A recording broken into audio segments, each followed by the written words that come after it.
Hi, everyone. Laurie Flasco here. I am so excited to be speaking with Roxanne Derhodge, who is a fellow speaker. She's a therapist, but also my friend. And Roxanne, welcome. So glad to have you. Thanks, Laurie. Thanks so much for having me on to talk about kindness. I've watched your videos for a long time on them. Awesome. Well, thank you. Well, let me share everybody your official bio so that they can hear about you, and then I might add a few other things in. But you've been a psychotherapist specializing in individual, couples, and family therapy. 20 years experience, lots and lots of education behind that. You've also worked in a number of firms. You've got that hands-on experience. And what I think is, and I can go on and on about that, but you wrote a book, which I think is amazing, Therapist Inside Guide on Relationships. You are a member of CAPS, which is Canadian Association of Professional Speakers, and where you and I both are a member. I really want to talk about today is just how you've been working in areas like authentic leadership. Like, you have an amazing podcast. You've been gathering so much information from some amazing leaders, and you're writing a book about that. How exciting, Roxanne. So congratulations. Thank you. Yes, exciting and lots of work, but exhilarating when you kind of start to reach out to these actual leaders that are people right in our backyards that are actually the living of examples of what is versus kind of looking at some of the gurus, actually looking to people just in our sphere. Well, and you and I both share that interest of learning from them and being curious. And as I'm, gathering my stories and research and information for a book that I do not have a date on releasing at this point, I know you do better, but I quoted you in my book. And I just want to read this because you don't know what I was going to say. Oh. Roxanne Derhodge, a leadership expert, has been researching authentic leadership.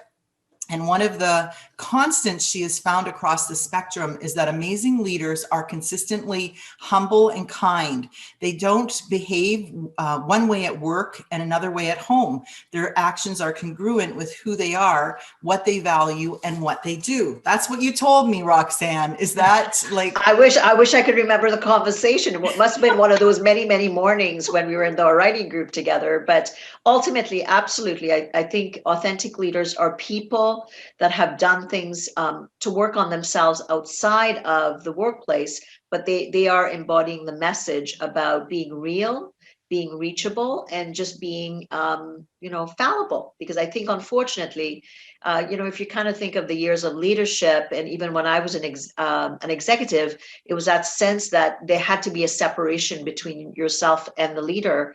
And in fact, now what we're recognizing, and that especially in this time, in the last couple of years, is the more reachable I am, the more impactful I am, because people want to work for people that they know and that they can feel a sense of trust with. Yeah, absolutely. And I think that that's key, right? Is that trust piece. So, that I speak a lot and work a lot, training, coaching in organizations, certainly with leadership and teams, but ultimately it's around creating a great customer experience, which impacts their bottom line. The thread kind of going through both of our work too is around kindness and that authenticity. And you just talked about the importance of trust, whether it's with leadership or a team. What is the impact when we don't have kindness? When we don't have that trust? What do you see in your coaching, your therapy work? What do you see when we don't have that kindness? Well, I think what happens is you will hear the concept that employees say, you want me to invest in a company or a product or an ability, but I can do that. But if I can actually feel like I'm part of that company, in a health and wellness firm, I remember we were on crunch time for renewals with our year end, and one of the pretty senior people said to me, "This is when you don't take lunches and breaks." Mm. And we're a health and wellness firm, and I'm like, okay, so here we are. And yes, there were long hours and, things like that. And you get things done that you need to get done. But the thing is, here we are promoting health and wellness, work-life balance, keeping people healthy and at work. And in the same breath, you're saying to someone who's on your executive team, by the way, remember all that stuff we kind of put out there into, the corporate world? Yeah, it doesn't apply to us. Wow. Wow. And you're absolutely right, right? The group that helps everybody else be healthy has to be healthy themselves. Amazing, which I think leads into a really good discussion, because you and I were talking about burnout and the impact of burnout. Let's talk about that in the bottom line at work, because really executives are looking at that bottom line and they think, just as your company did, we have to work through lunches, we have all these stresses. How does that impact the bottom line? Well, the numbers are very, very high. And I just looked, into the current research, and we're looking at about 125 to almost $190 billion in the impact in the Canadian economy. That is huge if we think about that, right? And, it's almost workplace stress is about 8% of national spending. So that's telling us that's a lot. That's where we need to focus, because our people or our human capital is the most important thing. And even more so, we're recognizing that. So if you're going to lose your top talents to your competitors, because people are burning out and they're having that much more stressors, even more so now, because there's not the work-life balance that we could have tried to achieve. Now it's all in one bucket. And if we're not understanding what the needs of employees are to stay happy, healthy, and productive, and ultimately creative, then we're missing the mark. And we're going to lose them to, unfortunately, people that will create that story for them, where they go, okay, they understand my reality. They're willing to work within my guidelines. I have some young children, or I have an elderly parents that I take care of, all those things. They know me as a person. I'm just not employee X, that works in the accounting department or in the IT department that nobody sees. I have an identity. I have value. I have things that I believe in, and I can bring that message to what's important to the company. And I think from a customer service perspective, Laurie, just imagine, right? Like that everybody had that voice where you understand the common values of your corporate identity. And that gets realized in your concept of how you recognize people. Mm-hmm. What a powerful tool at that point, because it's not about it's because you are really living your value all the way from the senior leadership team, all the way to the person that's quite literally saying hello to your customer that's coming in. So I think it has to be a really integrated approach, but it has to be based on what are the needs of your people that are part of your company, who create your culture. And that's and you use the word value a couple times, right? What is your your company values? And if they don't have some of those listed as their values, maybe it's time to go back and take a peek at them because of the importance on them. And even impact, like even looking at it in terms of the bottom line results, right? So whether you're looking at the impact on the customer experience, the impact, like it hits all of the dollars at the end. Absolutely. And I talk about ROR versus ROI. The concept, and I haven't finalized the title of the book, is if you take the return on your relationship will impact your bottom line. So if you take care of your people, ultimately, if I know you, like you, and trust you, Laurie, and you're my senior leader, I want to do better for you. And that's been proven over and over again. If you're just Laurie Flasco and you happen to be my senior leader and I'm indifferent to you, I'm thinking, well, 60%, I'll give you 65%, Laurie, which is presentism. And I'm sure you've heard that term, where people show up to work, or they, and they give you 65% of productivity. And this is prior to 2021 or 2020. So what is presentism now with all the pressure that everybody's feeling?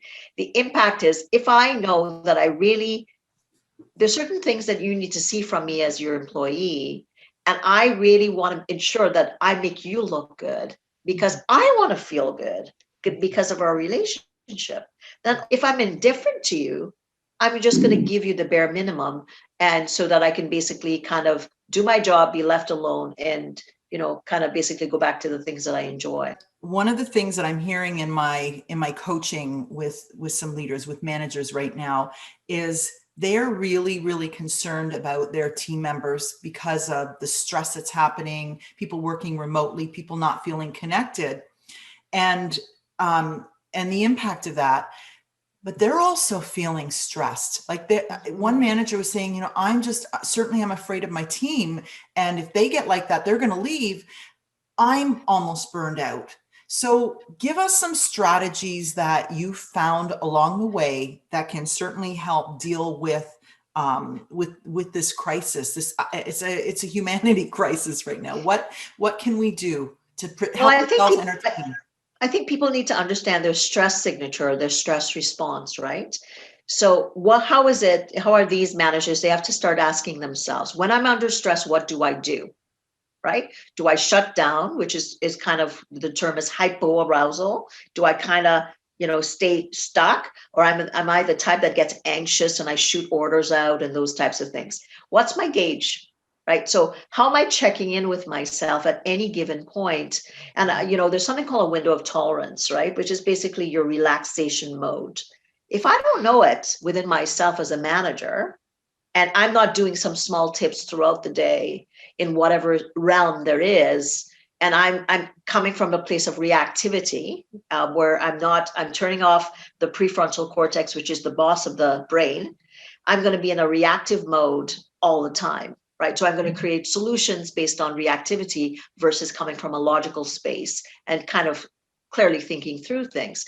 You have to go inside and become aware as a leader. Starting there is the beginning point. With a lack of awareness as a leader, how are you going to know? If you're not aware that you're stressed and you're not sure how you're reacting towards others, it's kind of hard to kind of set a strategy in place. So I often say to leaders, tell me about your stress response. Like, what do you know about yourself? How do you respond? When you're relaxed, how are you? And how does that impact your internal world?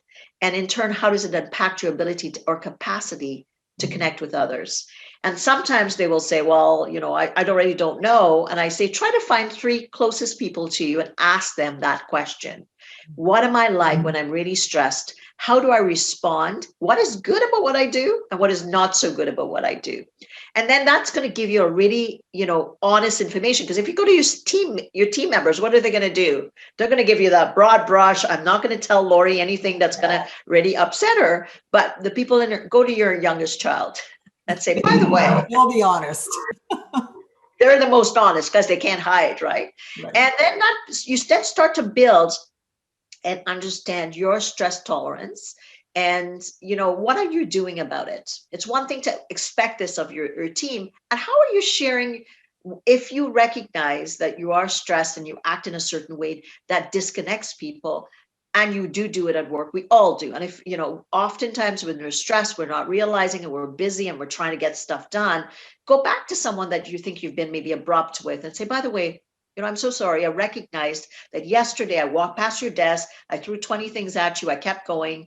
And I didn't really even stop to say, hey, how are you doing? I know we've been under a lot of pressure lately.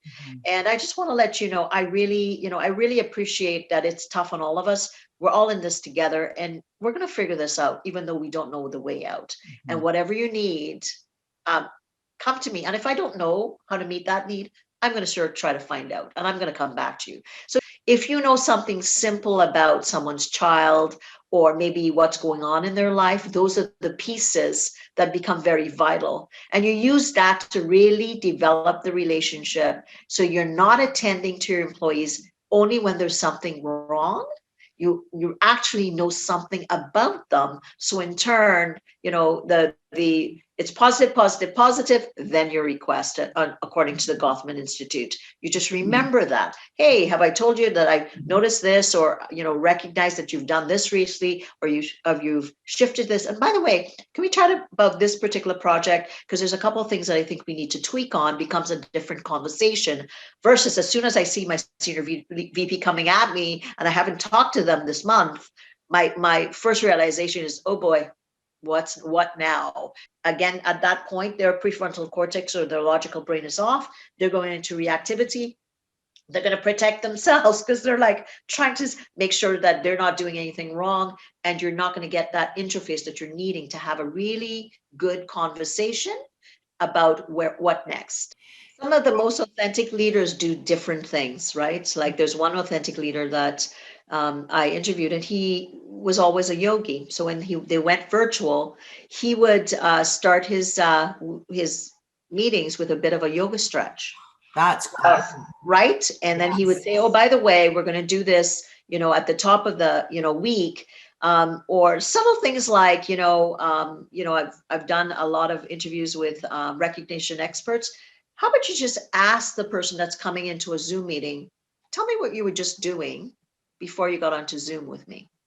That's going to make that person's life real. And they should, and you share what you were doing. And it puts a context to the humanity of us as people. Yes, we need to be productive. We need to hit our deadlines and all those things, but it puts the humanness in it that allows all of us to be authentic. And then, oh, by the way, okay, let's kind of let's get on track. Let's figure out what the next steps is. And let's figure out, what I need, what you need, those types of things. So I think the human element, even more so, we know that trust is core in relationships, and even more so at work. Gone are the days that we could kind of shelve trust and kind of pull it out once in a while. Now we're needing that as the main element that you need to demonstrate as a leader. Who's important to you as a leader? If you think of your own life, who's important, what's important, and why are you doing what you're doing? And put, even around, let's say we stay virtual for a while, put reminders around you of why you do what you do. Like I think about why I lead the way I lead, and certain things is I grew up in a small culture, in an island where you said hello to everyone you saw all the time. And I always loved that feeling. And I always wanted, I thought when I grew up, if I ever became a leader, I wanted people to know me as the person first and the leader next. So think about, is there anything that you could put in your office around you that reminds you who, what, when, and why? When I'm at the pivotal point of being the best leader that I can be, is it because I'm doing it because I'm, my children, I want to demonstrate to them what a great leader I am? Is it that you volunteer to a cause that is dear to your heart? Put things around you so that when you're in work mode, you're going to take those subtle little breaks. And what I say to sometimes leaders is put reminders around you, whether it's sticky notes, whether it's pictures, whether it's this beach that you went to, or maybe a volunteer mission that you did. Put it all around you, or even pictures of your family or your grandchildren, whatever brings you to the forefront of being connected to yourself. Self first, lead second. And what happens is you neutralize, because you look around and you remember that when I was on this mission here or whatever. And so I think those elements keeps us connected. And I often say to leaders, give yourself breaks. Put little alarms on your phone, just like they make you do it for water. Why don't you take a little break and listen to a piece of music that makes you feel happy and makes you want to jump around in your office? If you jump around or not, that's up to you. Think about it. What smells do you like? Put a diffuser in your office. So sight, sound, taste, touch, smell. Use your senses. Yes. And in little ways to bring it into your leadership life, because of course you're a tactical kind of outcome-based person. You're in this position because you obviously have those skills, but bringing in the human element, these things allow you to have the kind of the cross intersection between both of those worlds as often as you can in your life, so that at the end of your day you're not depleted. You would have done little things. You're going to be tired, right? Emotionally, psychologically, and all those things, but you're not going to be depleted to the point where you don't have enough to give to yourself and to the people that are important to you in your life. You do that often, then you at least have something left to be able to give to people on an ongoing basis in work environments. Awesome, Roxanne. Great tips for leaders. Important, that whole put the oxygen mask on first, but lots of things to consider. Thank you so much for your time today. I know that people are really going to love this and get a lot of value. So thank you so much, Roxanne.